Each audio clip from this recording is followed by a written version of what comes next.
Bonjour, je m'appelle Arthur, je suis poissonnier et aujourd'hui on va parler de 5 choses pour bien conserver son poisson. Première chose, j'en ai déjà parlé dans une dernière vidéo, c'est l'origine du poisson. C'est très important, on va pas faire une redite sur la vidéo l'utilisation de la glace, mais la première chose pour avoir un poisson qui se conserve bien, c'est avoir un poisson qui est de très bonne qualité. Alors là, là on a un bon exemple, on a un bar de ligne qui arrive de Noirmoutier en Vendée, c'est absolument magnifique. Voilà, ce qui va faire que le poisson se conserve bien, c'est que le poisson a été très bien pêché, donc il nous faut une qualité d'origine qui est exceptionnelle et pour ça il faut que le poisson n'ait pas été endommagé pendant la pêche ou endommagé pendant le stockage, pendant le traitement. Donc on a vraiment besoin que le poisson, alors dans l'idéal, qu'il soit remonté vivant à bord du bateau. Ça c'est vraiment ce qu'il y a de mieux et que dans l'idéal aussi que le poisson soit éviscéré tout de suite. Bon là vous voyez c'est pas le cas, c'est normal, c'est parce qu'on travaille avec des petites structures et ils n'ont pas forcément les moyens, le temps et la capacité de vider les poissons, de les préparer, etc. Parce que ça coûte de l'argent, hein. Faut payer les personnes qui le font. Donc nous on va le faire à la poissonnerie et donc comme je vous l'avais expliqué, on va débarrasser tout le poisson de ce qu'il peut y avoir d'un petit peu visqueux, là le mucus,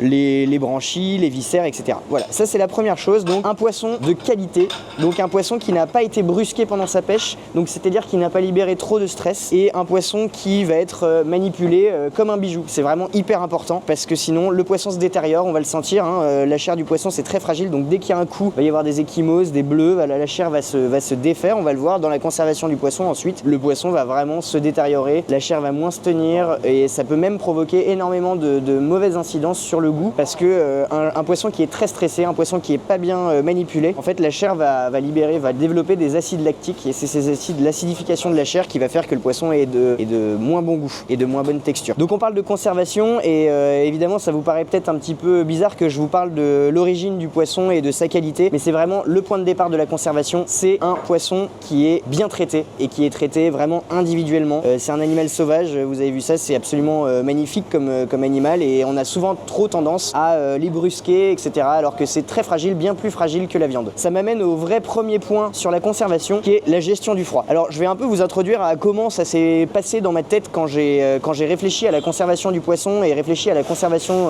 sans la glace. Ça a été vraiment une question de praticité, c'est-à-dire qu'au début je voyais la glace et je voyais que c'était très compliqué, j'en ai déjà parlé, mais je voyais que ça conduisait à beaucoup de manutention, que ça conduisait à de l'humidité, du froid, etc. Des conditions de travail qui n'étaient pas forcément hyper agréables. Et donc, pour pallier à ça, je me suis dit, mais en fait, on a la glace, c'est un réfrigérant, donc c'est-à-dire que c'est quelque chose qui permet de maintenir à une certaine température. Et comment on peut faire pour supprimer cette glace, c'est-à-dire comment on peut faire pour qu'un autre réfrigérant vienne remplacer la glace et donc vienne ramener des conditions de conservation qui sont aussi bonnes que celles de la glace. J'ai commencé à remettre un petit peu en question l'utilisation de la glace, est-ce qu'elle était vraiment indispensable ou pas, et ça a été le premier point fondateur. Et alors voilà ce qui s'est posé comme question, c'est est-ce que la glace a une utilité particulière, c'est-à-dire est-ce que par exemple la glace apporte de l'humidité, donc est-ce que l'humidité est nécessaire à la conservation du poisson, est-ce que la célérité de refroidissement de la glace, donc c'est-à-dire le fait que ça refroidisse très rapidement, que ça englobe le poisson, etc., c'était quelque chose qui était irremplaçable. Et c'est là que j'ai commencé à réfléchir à ça, et j'ai réfléchi notamment à d'autres choses, c'était les comparatifs qui pouvaient être faits entre le poisson et la viande. La viande et le poisson, fondamentalement c'est pas la même chose, mais il y a quand même beaucoup de similitudes et beaucoup de comparatifs qui sont possibles d'être faits. Donc voilà, j'ai commencé à réfléchir à comment travailler les bouchers, et notamment mon beau-frère, j'aurai l'occasion de vous le présenter, mais mon beau-frère qui est boucher, qui est le frère de Marie-Victoire que vous avez peut-être déjà vu dans d'autres vidéos. Donc mon beau-frère Urbain qui a une boucherie et que j'observais en fait travailler, et je me suis rendu compte que jamais il allait avoir de l'humidité sur la viande, ça allait être laissé pour suinter, c'est-à-dire qu'on allait essayer de faire en sorte que la viande ne reste pas dans son jus, qu'on n'apporte surtout pas d'humidité, parce que ce qu'on allait chercher c'était le fait de faire griller la viande, ça j'en ai déjà parlé, le fait de bien la conserver et derrière de pouvoir bien la cuisiner.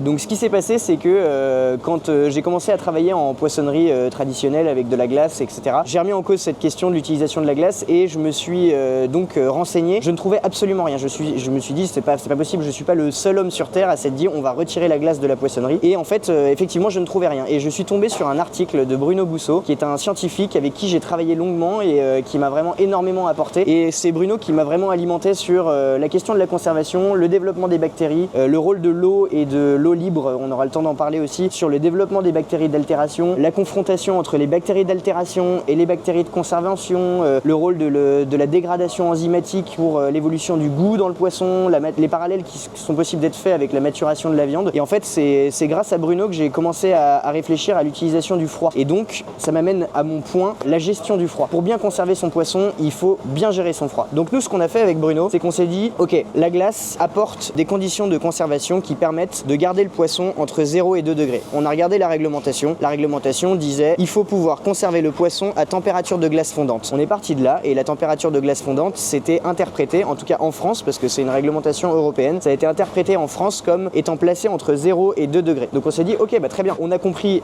grâce aux réflexions qu'on a menées avec Bruno, qu'il n'y avait pas forcément besoin d'humidité pour conserver le poisson et que la célérité de refroidissement de la glace était possiblement remplaçable par des techniques de réfrigération. Donc on a réfléchi ensemble. Bruno, c'est un scientifique, c'est un ingénieur agronome qui a mené des recherches sur l'alimentation et qui a travaillé longtemps avec Joël Robuchon notamment. C'était un grand ami de ce magnifique et symbole de la gastronomie française qui est Joël Robuchon. Et Bruno Goussot a notamment développé le concept de juste cuisson et de cuisson à juste température. Et en fait, ça a été permis grâce à des recherches de la cuisson sous vide, qui est une méthode de cuisine qui est utilisée par énormément de chefs maintenant parce que ça permet de très bien maîtriser la cuisson. Donc il a une connaissance parfaite des bactéries, il a une connaissance parfaite des denrées animales, des denrées végétales, etc. et des réactions qui sont dues par la cuisine des aliments. Et voilà, toutes ces recherches ont porté là-dessus et aussi énormément sur la maturation de la viande. C'est pour ça qu'on a réussi à travailler ensemble, c'est qu'il avait écrit un article dans une revue culinaire qui est la revue de Yannick Aleno. Donc dans cette revue, il expliquait en fait que la maturation de la viande était possible, mais la maturation du poisson n'était pas possible. Et notamment, on parlait de protéolyse, et en fait, c'est la dégradation des protéines. Et donc, c'était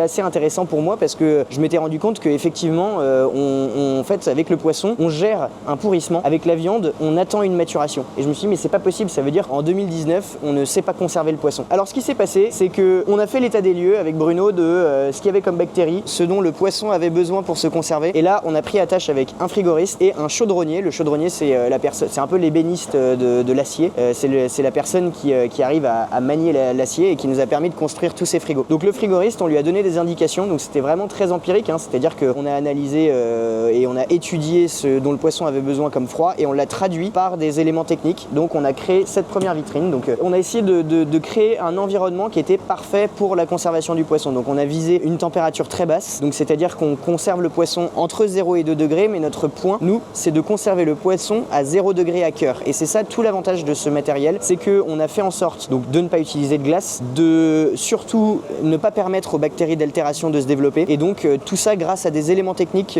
qu'on a mis en place avec le frigoriste. Donc notamment on a pensé, on a fait faire un évaporateur qui était vraiment complètement adapté à la conservation du poisson. Donc pour vous expliquer, un évaporateur, c'est quelque chose dans lequel l'air qui est projeté dans la vitrine va passer et va y avoir un échange qui va être fait. Et cet échange, en fait, c'est un échange entre l'air chaud et le froid produit par cet évaporateur et qui va refroidir l'ensemble de la vitrine. Donc en fait, c'est un peu le système d'un frigo classique, sauf qu'on l'a poussé à l'extrême et qu'on l'a adapté aux bactéries du poisson. Voilà sur quoi a porté notre recherche. Et donc voilà, ça a donné naissance à ça. Et ensuite, l'autre but, c'était plus un but esthétique et technique, mais c'était vraiment de recréer ces carrosseries de vitrines qu'on avait envie de créer. On a fait travailler le chaudronnier sur donc d'une part le design, ça je vais en parler juste après, mais sur la technique. Et la technique, c'était vraiment d'avoir un habitacle extrêmement isolant pour que déjà on arrive à optimiser la consommation énergétique, c'est-à-dire qu'on n'utilise pas trop d'électricité parce que bon, on en reparlera aussi, mais le but de conserver sans glace, c'était aussi de réduire notre consommation d'eau et de réduire notre consommation d'énergie. Donc on a utilisé des techniques et des matériaux qui nous ont permis d'avoir vraiment une très bonne isolation, un très bon froid, un froid bien maîtrisé et surtout pas de déperdition énergétique. Comment on fait pour que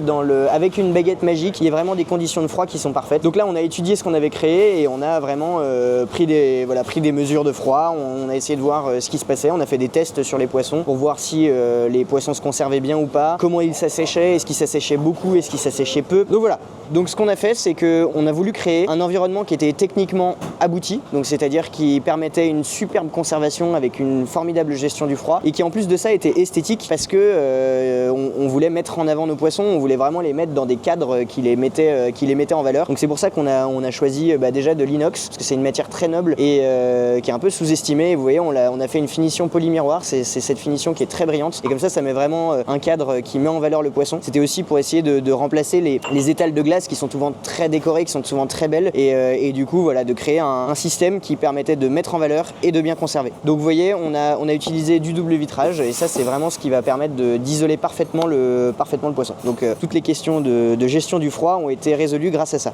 Troisième point, c'est la gestion de l'hygrométrie. Alors, donc l'hygrométrie, ça va être l'humidité, tout ce qui va être humidité dans la conservation, dans le froid, etc., dans tout ce qui va se passer dans l'habitacle. Le but, c'était d'avoir une juste présence d'eau dans le poisson et à l'extérieur du poisson, parce que j'en ai déjà parlé tout à l'heure, c'est que l'eau permet le développement des bactéries et atténue le goût, va détériorer la texture, etc. Donc ce qu'on veut, c'est de ne pas avoir trop d'eau, mais en avoir un petit peu. En fait, on a créé plusieurs systèmes de froid. On en a créé un, par exemple, qui est derrière moi, qui est très asséchant. Là, le but, c'était vraiment d'affiner les poissons. Donc là, vous voyez, ce sont des truites, et les truites, on va vraiment vouloir les assécher, parce que ce qu'on veut, c'est que la peau devienne très sèche et que le gras qui est à l'intérieur de la truite, parce que c'est un poisson gras, ressorte. On va vraiment appliquer un processus d'assèchement à l'extérieur du poisson, en tout cas. Donc le gros point sur l'hygrométrie, c'était d'obtenir cette juste présence de l'eau. On a réussi à créer cette balance, et c'est pour ça qu'on a créé en fait deux systèmes de réfrigération. Un système de réfrigération qui va vraiment avoir pour but d'affiner les produits, qui va être plus asséchant, et un système de réfrigération qui est plus à vocation des poissonniers notamment, qui n'ont pas forcément envie de présenter un poisson trop sec, etc., qui va quand même assurer une certaine hygrométrie et donc un dessèchement moindre du poisson. Donc ça, c'était vraiment le côté un peu technique de la conservation. Et l'avantage de nos vitrines, donc des vitrines linéaires comme on avait tout à l'heure ou des vitrines droites, c'est qu'on a conçu ces vitrines comme des frigos et non comme des simples vitrines d'exposition. C'est-à-dire que ces vitrines-là, elles sont faites à la fois pour présenter mais aussi pour conserver. Et ça, c'est un peu la différence, parce qu'on voit souvent dans les boucheries ou dans les fromageries, etc., des vitrines ouvertes qui ont des simples vitrages avec des choses un peu plus simples, on va dire, en habitacle de conservation. Et donc ce qu'on a voulu, c'était vraiment créer quelque chose où les denrées pouvaient rester dedans pendant tout le roulement. Donc c'est très pratique d'utilisation parce qu'on n'a pas besoin de vider sans arrêt. Bien évidemment, il faut faire le nettoyage. On n'a pas créé des simples vitrines de présentation, mais des vitrines de conservation. Donc quatrième point, et pas des moindres, c'est la propreté. Donc ça relève vraiment du bon sens, mais ce qu'on a voulu avec le matériel et ce qu'on a voulu à la poissonnerie, c'était d'avoir des poissons qui sont ultra propres et des environnements de conservation qui sont ultra propres. Donc ce qu'on a fait, c'est qu'on a vraiment conçu le matériel pour qu'il soit nettoyable à grande eau. Donc ça veut dire que là, clairement, vous videz votre frigo, ou d'ailleurs vous le videz pas forcément, et vous pouvez vraiment tout nettoyer dans sa totalité avec de l'eau. Il y a des évacuations qui sont prévues pour ça, et tout est démontable, c'est-à-dire que vous prenez tout, vous nettoyez tout. Et ça a été le truc absolu, c'est que nous, on voulait que ça soit ultra propre, et on s'est rendu compte, et notamment grâce aux discussions avec les différents scientifiques, etc., que ça tombe sous le sens, mais la propreté permet une conservation vraiment meilleure. Cinquième et dernier point pour s'assurer que le poisson se conserve bien, c'est de surveiller les signes que nous donne le poisson sur son altération ou sur sa conservation. Donc classiquement, on a plusieurs critères organoleptiques, ce sont les critères d'appréciation de l'altération du poisson, etc. Donc on a par exemple un œil bien coloré et bien vif, on a le poisson qui va être brillant, donc quand il arrive, on va regarder si le poisson a du mucus, c'est-à-dire ce côté visqueux qu'on a, si le poisson ne s'affaisse pas, s'il n'a pas de mauvaise odeur, et puis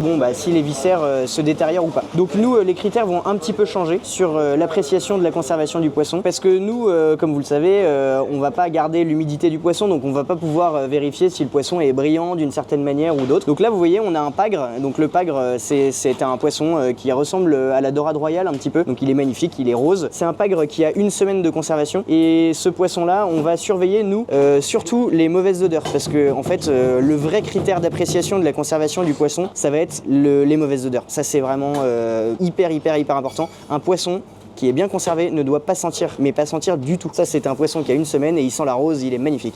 Ensuite, on va vérifier quand même un petit peu si l'œil se dégrade, mais c'est pareil, ce ne sont pas des vrais critères. Et en général, on a comme référentiel de se dire ouais, le poisson est brillant, et c'est grâce à ça qu'on sait si le poisson est de bonne qualité. Mais un poisson brillant, c'est pas forcément un bon poisson ou un poisson frais, c'est un poisson qui a été humidifié généralement. Et on l'a vu tout à l'heure, l'humidité, c'est pas forcément un bon signe de conservation. Ou en tout cas, c'est pas un bon élément de la conservation. Donc voilà, pour bien vérifier si le poisson est de bonne qualité et s'il se conserve bien, ce sont les odeurs. On va surveiller aussi d'autres choses comme le suintement, donc on va regarder dans les poissons, on va vérifier si déjà il n'y a pas d'odeur qui se dégage, et puis surtout si les ventres ne sont pas abîmés. Là on voit que les ventres n'ont pas du tout de coloration, ils n'ont pas du tout une couleur brune ou quoi que ce soit, et puis surtout il n'y a pas d'odeur, il n'y a pas de suintement, c'est-à-dire qu'il n'y a pas de côté poisseux qui va se dégager, et ça c'est très important de vérifier ça, c'est s'il y a une odeur plus une coloration et un suintement, et alors là c'est rédhibitoire, faut vraiment pas négliger là-dessus. Si le côté un peu poisseux du poisson ressort, terminé. Donc voilà, on a pu voir les 5 points qui étaient très importants pour conserver son poisson de la bonne manière et puis s'assurer que le poisson se conserve bien. J'espère que la prochaine fois, on va pouvoir aller visiter les ateliers de mon partenaire, donc je vous en parlerai, c'est Sophinox, avec qui on a réussi à créer ce matériel et qui est vraiment un orfèvre de la chaudronnerie, qui fait ces vitrines absolument magnifiques. Ce qui serait formidable, c'est que je puisse vous présenter les ateliers, sa façon de travailler et puis qu'on développe un petit peu toutes ces questions autour de la conservation du poisson. J'espère que la vidéo vous a plu. N'hésitez pas à venir à la poissonnerie, je vous rappelle, c'est au 6 rue Lobineau dans le 6e arrondissement, marché Saint-Germain. Et voilà, n'hésitez pas à vous abonner. À la prochaine!